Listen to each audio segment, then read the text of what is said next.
Bukod sa magkakapatid, tinitingnan din ang iba pang alyansa sa Senado na posibleng makaapekto sa resulta ng impeachment trial ni Vice President Sara Duterte.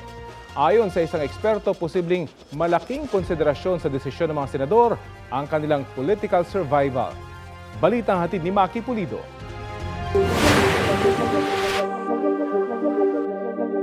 Ang resulta ng eleksyon sa Senado ngayon, posibleng may epekto sa mabigat na tungkuling kakaharapin ng mga senador. Ang impeachment trial ni Vice President Sara Duterte. 24 ang magsisilbing senator judges at kailangan ng 2/3 na boto para makonvict ang nasasakdal. Ang ibig sabihin rin, 9 na boto lang ang kailangan ni Duterte para maabsuelto. Sa pahayag mismo ni Senate President Cheese Escudero noon, nananawagan siya ng impartiality at objectivity sa lahat ng mga kasamahan sa Senado dahil alam niyang madalas na isasalarawan ng impeachment bilang isang political exercise.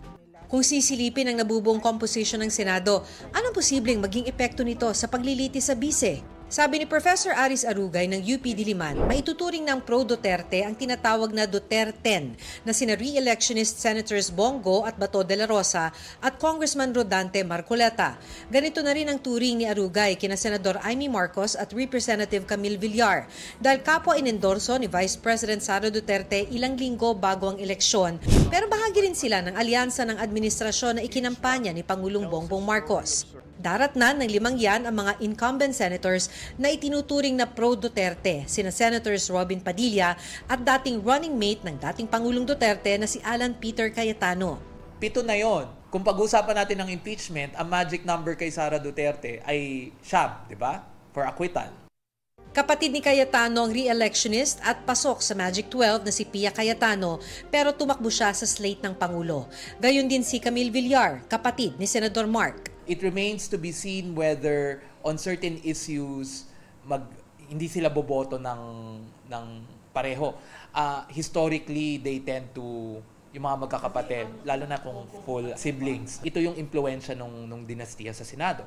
Magiging mahalagaan niya sa Administrasyong Marcos na manatiling kakampi nila ang ibang papasok na senador na tumakbo, may iba pa sa labas ng alyansa at Duterten. Kabilang ang iba pang may kapatid na senador o kapatid sa gabinete. Mahirap naman tansyahin ang iba pang tumakbo sa ilalim ng Marcos Duterte Unit Team noong 2022. Nariyan din si Senador J.V. Ejercito. Sabi ni Arugay, sa sistema naman ng politika sa bansa, wala masyadong timbang kahit magkasama sa partido o sa alyansa. Mas kakalkulahin nila kada suporta sa kahit anong inisyatibo, polisiya ng Marcos administration, mas titimbangin nila, what will I gain? At if this is costly para sa akin, kung madedehado ako dito, kakayanin ba ng reputasyon ko? Lalo na, bala kong tumakbo ulit sa 2028? Kabilang sa iisipin ng mga senador ang kani-kanilang political survival lalo na't may full media coverage ang impeachment trial.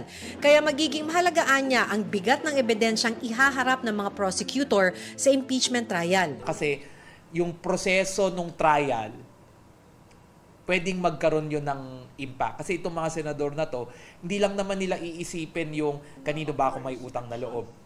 Sino ba yung tumulong sa akin manalo? It's more like, baka pag bumoto ako ng acquittal, baka ako naman yung balikan, no? Sa susunod na eleksyon.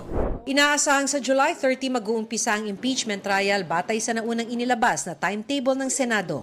Maki Pulido nagbabalita para sa GMA Integrated News.